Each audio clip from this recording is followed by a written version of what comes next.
Welcome everybody to Small Biz Matters here on Triple H 100.1 FM. If you've just joined us, this is a pre-recorded interview with Kate Carnell, and we're going live to air on Triple H 100.1. I'm very pleased to say that this is the first of a series of interviews with Kate Carnell, who is the Australian Small Business and Family Enterprise Ombudsman, and we're going to be bringing to you the developments, the stories, the way that the ASBFEO office supports small business over the next few months. And Kate's going to share with us some pretty interesting developments about the way that that role supports small business, who she's on the round table with, who she's discussing, who she's advocating for, and especially projects that she's very excited to be across. So it was established 4 years ago. For those of you who don't know, ASBFEO has provided education, advocacy, support, and free assistance if small business is involved in a dispute.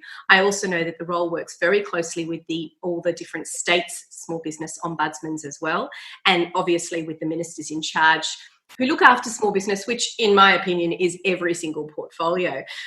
There's industry assistance for disputes that fall under franchising, dairy, horticulture, oil industry, codes, and she's also an independent advocate for small business owners, has the legislative power to influence nation's lawmakers, ensuring legislation and regulations are put in place to help small businesses grow and in these times survive. Small businesses are the engine room of the economy, and it's ASBFEO's role to do all they can to ensure that small business has the freedom to innovate, employ and thrive well into the future. Thank you so much for joining us here on Small Biz Matters, Kate. Look, it's such a pleasure to be here because, like you, small business is my passion. I bought my first small business, which was a pharmacy, because I'm a pharmacist, when I was 25, and had a number of pharmacies over the years before my career morphed into some other things around politics and industry associations. So it's wonderful to be doing a job that brings together both my 15 years as a small business owner, my stint in politics, but also a good solid knowledge of what's happening in the industry association space and in government. So, I'm just blessed. I've got the world's best job. But you're also the best person and perfectly positioned with your level of experience, not only because you've walked the walk and talked the talk, but also because you understand the machinations of politics and policy and how the ivory tower works, which, the typical small business owner needs someone behind them that has all that understanding, but doesn't have necessarily the power as an individual to be represented. It must be tricky representing so many different groups and sectors of the economy and sizes and business models.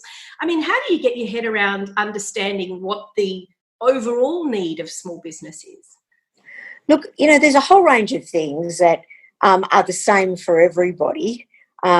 And those are some of the areas that we've addressed in our post-COVID roadmap, which we'll talk about in a minute. But, there are things that all small businesses struggle with, red tape, tax, access to justice, employing people in, all of the things that being paid on time, contracts, all of the things that make it really, really hard for small businesses to do what they're doing, and that's run their businesses. And I think one of the things that I find that often public servants and politicians don't understand is that small businesses are actually small.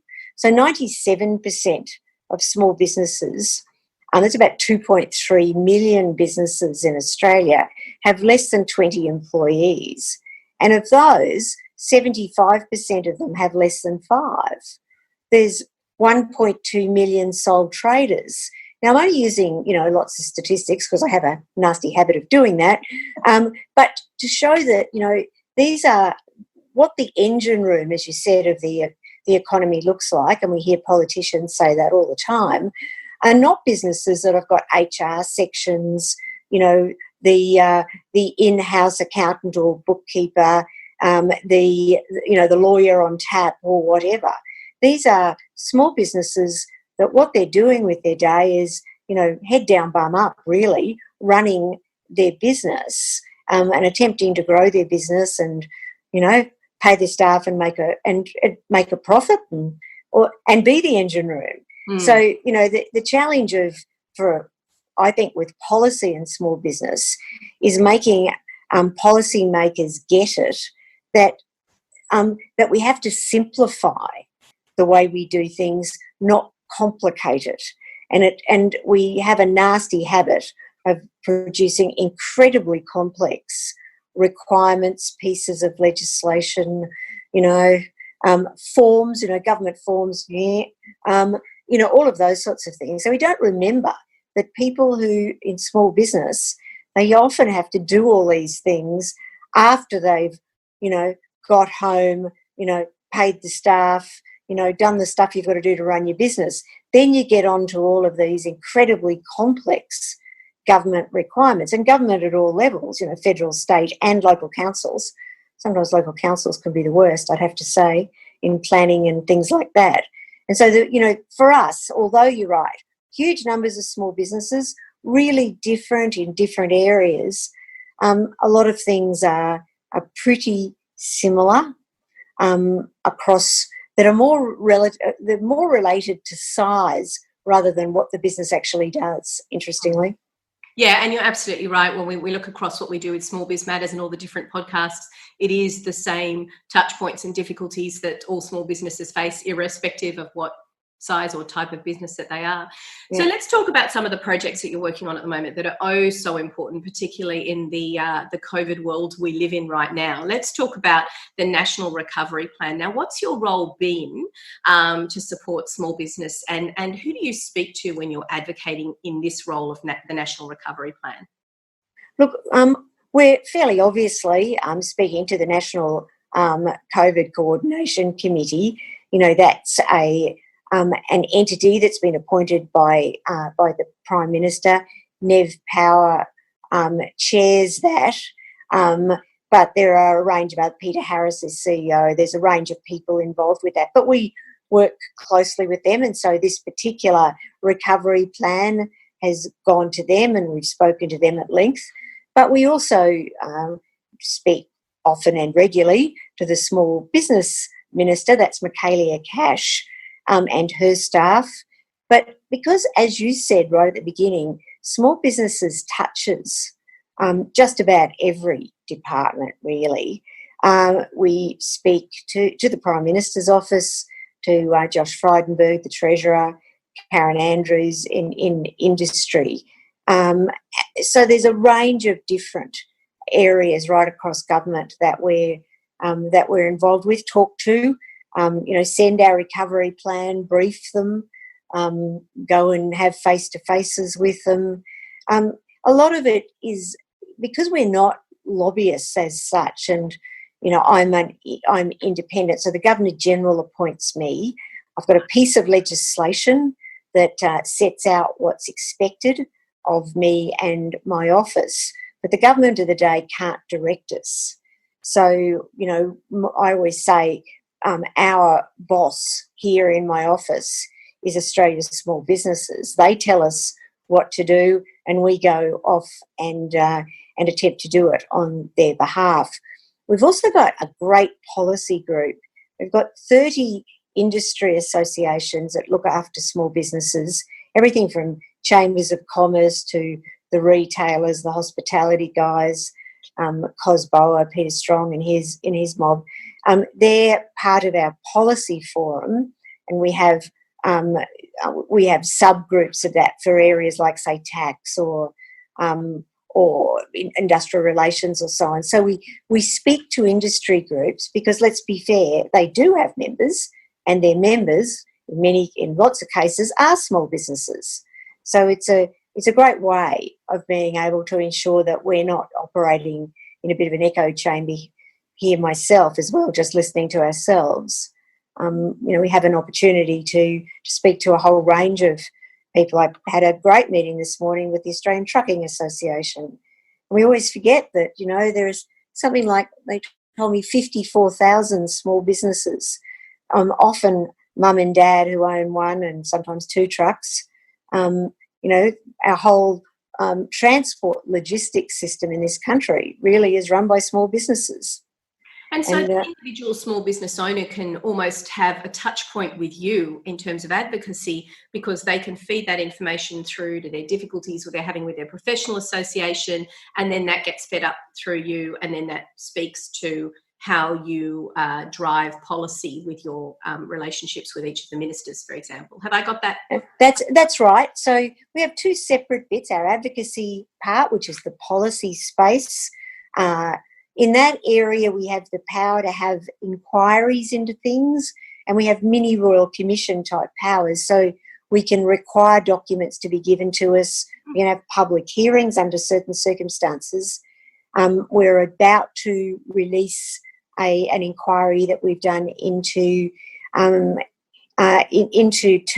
and insolvency practices in Australia, which are the classic things, that they've been written for big business and they work for big business, but they don't work all that well for small businesses, I have to tell you.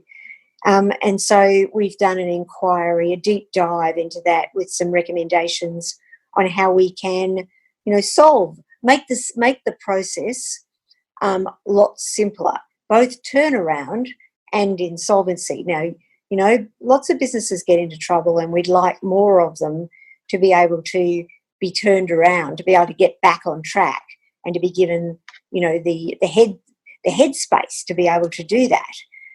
But sometimes, sometimes things don't work, and we want to have a scenario where you can go through an insolvency, hopefully not lose your house, for it to be quick and inexpensive, and you don't end up paying whatever might be left to the insolvency practitioner.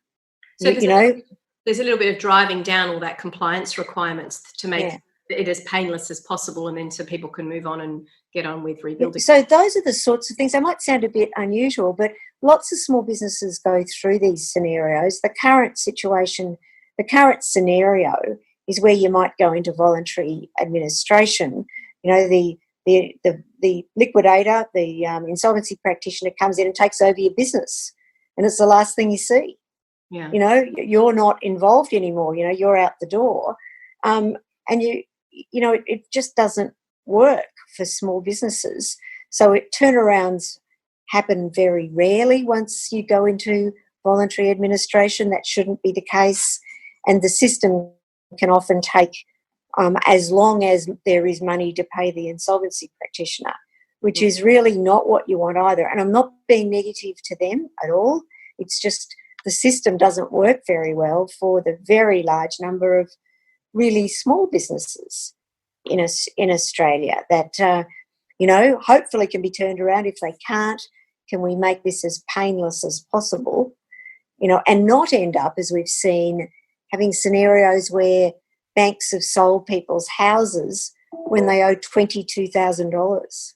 Exactly. And in a lot of those cases, people think of companies as big, large organisations, whereas a company can be something as simple as one or two people in there as directors. It can be a family set up, and they're, I assume, being governed by the same laws as big corporates, and that absolutely doesn't work. Well, that's exactly the same laws, and it's really funny. I know this is a bit of a chat, but when we write legislation in Australia, we think business is one thing. So we write a piece of legislation, for business. Now, BHP doesn't have much in common with your business, or for that matter, my old pharmacies, or the fish and chip shop on the corner. So what might work for BHP doesn't necessarily, almost always won't work all that well for us, and will tend to be overly complex, overly administratively heavy, and therefore, why are we surprised when we have huge amounts of red tape? And isn't it dumb? If 97% of businesses have less than 20 employees, if 99% of businesses turn over less than 10 million, why don't we write legislation for small business and have add-on bits for the big guys? That would be much more sensible. It kind of goes to the question of what is a small business and that whole definition. And I know that that's fraught with danger to even bring up that topic when it comes to people who are policy makers and policy changers. Yeah. because it depends on what you're talking about, and it depends. But for the average small business owner, they just go, well, but I'm a small business, so can't you just treat me the same way as a small business instead of those corporates? And I almost feel like you want to throw everybody in a room who has any of this sort of power and decision making to say, can you just come up with a definition so we all know where we stand, and then write laws around that? But I imagine that's way too hard. Well, it's turned out to be way too hard up until now, but I think that some of the upsides of COVID has meant that we've had to concentrate and focus on what we can do to help business be more productive, to help the engine room, get revving up again, to help with jobs, as the Prime Minister would say, very rarely, because we've had 29 years of consecutive growth. We've probably got a little bit, I'd say, fat and happy, in that legislative space. And so, and maybe we've just sort of let a whole range of these sorts of things that really need to happen, like industrial relations changes, like changes to our tax system. We just haven't done them because they are a bit hard. And, we've continued to grow, so why bother doing something hard if things are sort of okay? Well, they're not okay now, and so we need to change them. It makes me think of the back end of the government's business. The rest of us are sitting there with small businesses going, okay, well, I've got some enforced downtime. How about I look at this part of my business and this aspect, and look at the administration of my business? And it's kind of like what the government's done, because the economy is slowing down. They've been given, I guess, the opportunity to take a step back and look at things like this. Have you got that sense that that's what's happening in Canberra? Look, I have. We haven't seen things like the roundtables that are happening in the industrial relations space ever since John Howard's time and work choices. Since then, it's just all been too hard. But, if we are going to get jobs happening again, and we need to desperately if the economy is going to work, and it's not just the economy. Remember that we've got something like 1.63 million people right now on Job Seeker. That's the old unemployment benefits.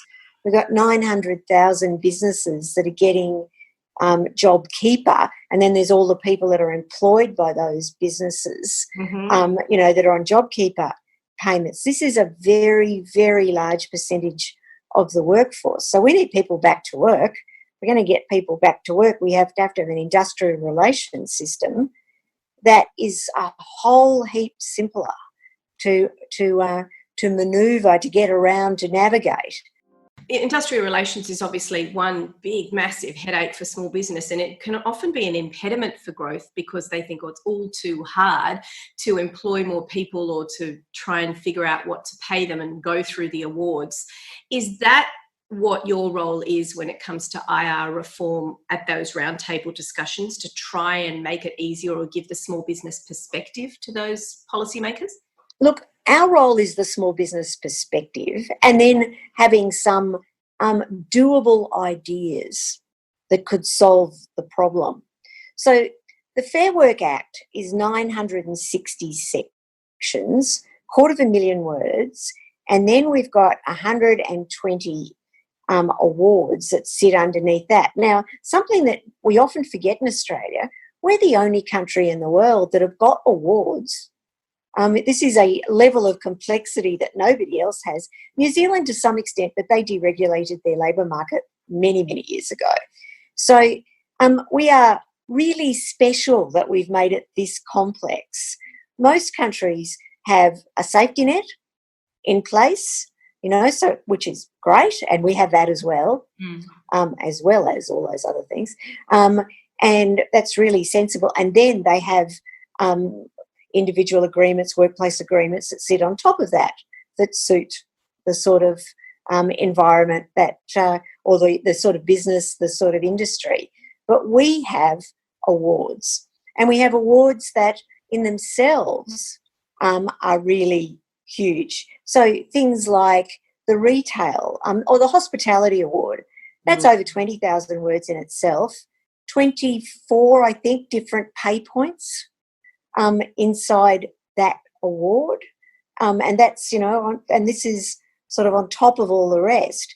Now, we've seen really big businesses, including the ABC, have to enter into enforceable agreements with the Fair Work Ombudsman because they got it wrong. They didn't pay their staff properly. How does small business possibly get it right when people with massive HR departments get it wrong? Absolutely. So what we've got at the moment is big, very high-profile big businesses, the Woolworths, the ABCs, all of those people, have, massive mistakes, really. And I know they didn't mean to. They weren't attempting to. The ABC wasn't attempting to screw their casuals. Yeah. I'm sure, but they did. But they didn't pay what they were supposed to pay because it's really complex. Where do you start with that? Like you said, one award, multiple pages, multiple levels, allowances. Where do you begin to untangle the compliance mess that is IR reform?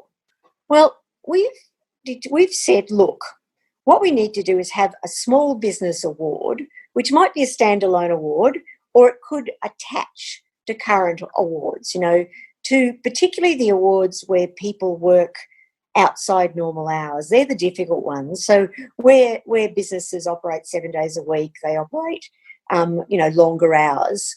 That's where the true complexity comes in, although there is complexity in all awards. But so looking at the 6 or 7 awards that are in that sort of space, and have a small business award either that sits on top of that or attaches to them and has some basic stuff that you've got to do.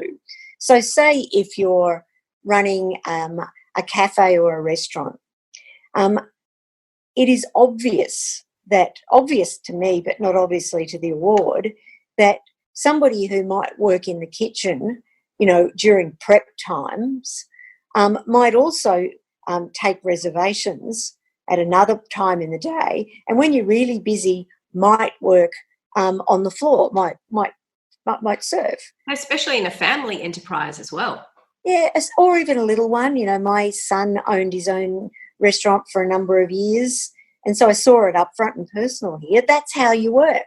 He had 20 employees, but not all at the same time, but people multi-skilled and so on. Now, in that award, people who work in the kitchen aren't supposed to work, doing reservations, and they're not supposed to be doing front of house stuff. And if they do, they end up in a different pay point, in a different, classification. You can see this going to custard very quickly. I just think the pay slip turning into like 4 pages long. So what we're saying is that, look, what we should be able to do is in small businesses, you should be able to have, here's the safety net. You can't be paid, less than this. We'll have a single pay, a single pay point. We'll have the same requirements for breaks.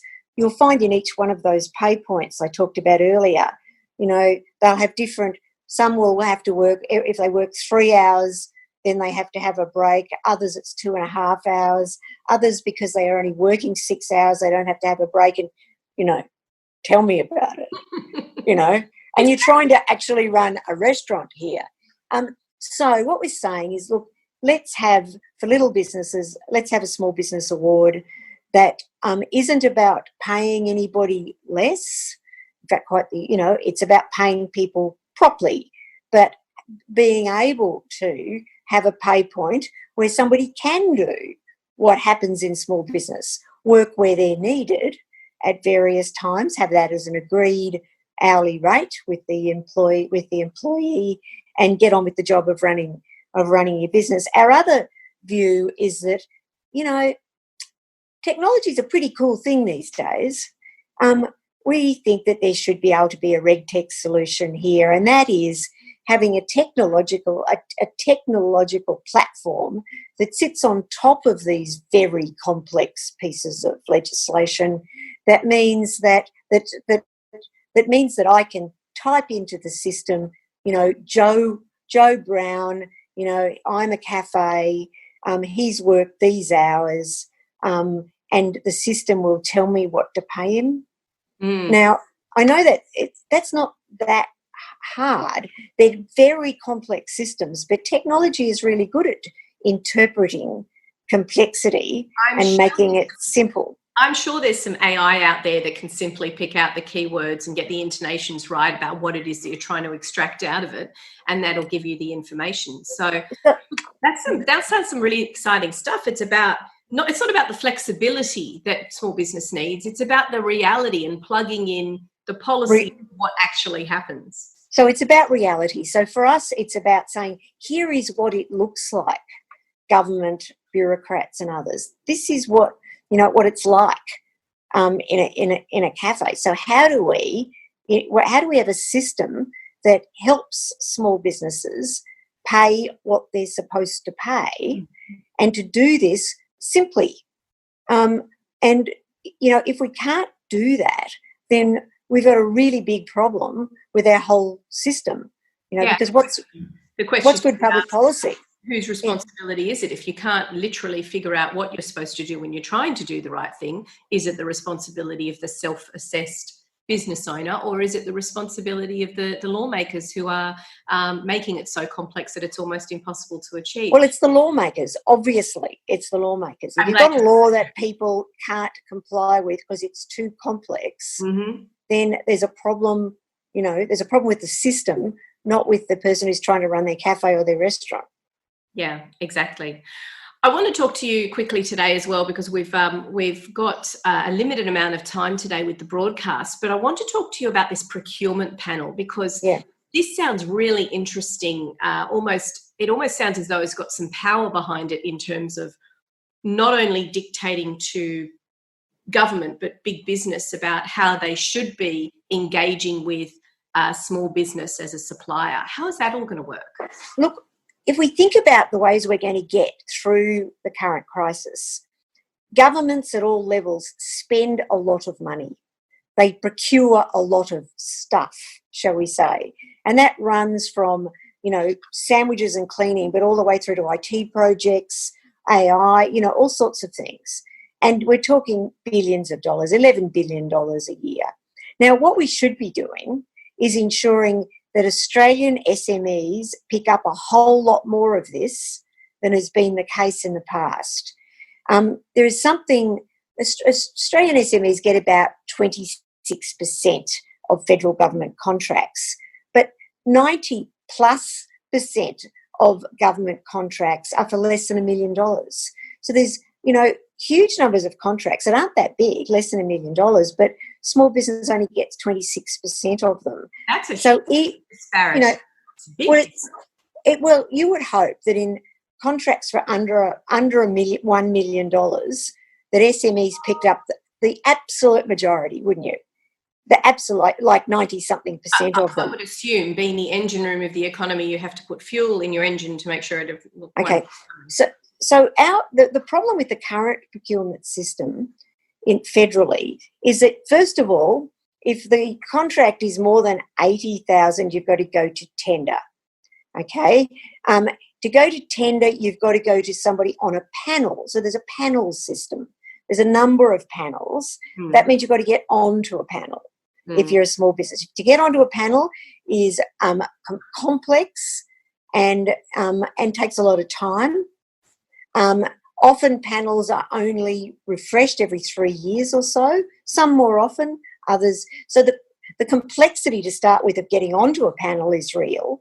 But then people, small businesses tell us they get onto the panel finally and they're never asked to tender.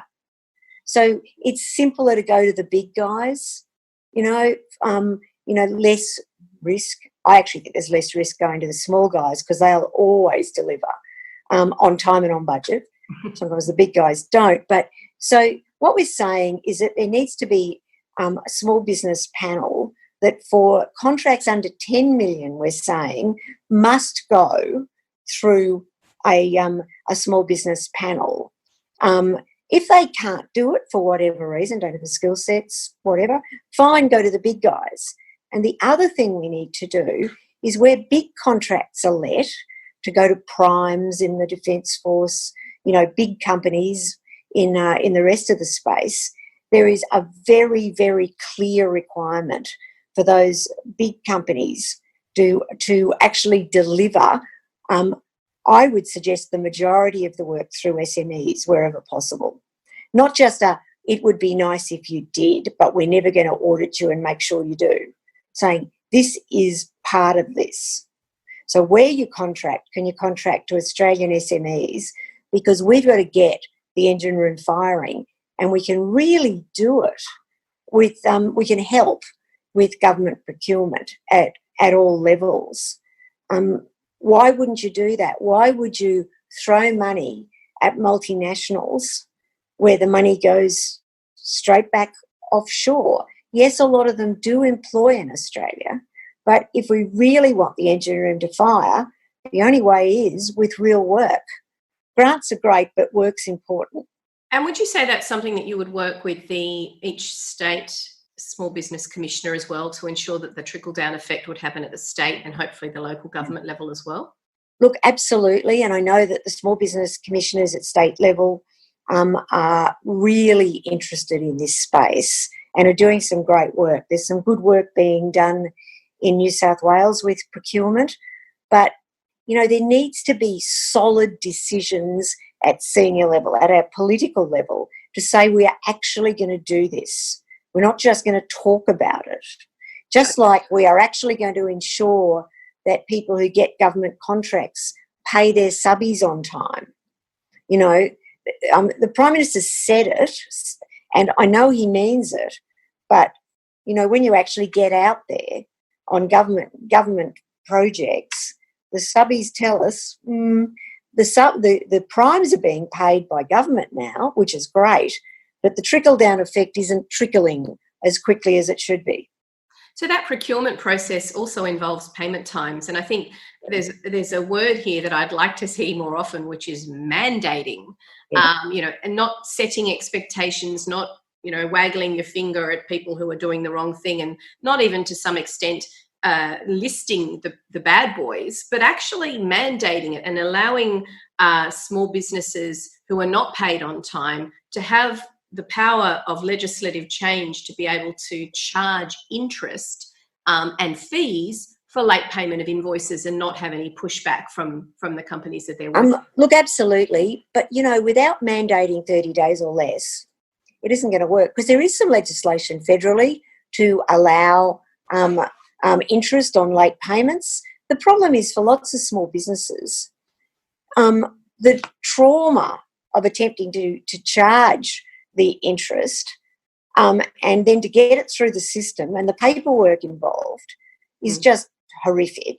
And for those that are working in government supply chains, they're worried that if they behave that way, you know, the bigger companies that have contracted them won't use them again. So we've just got to say, look, the reality here, we should be paying people in 30 days or less.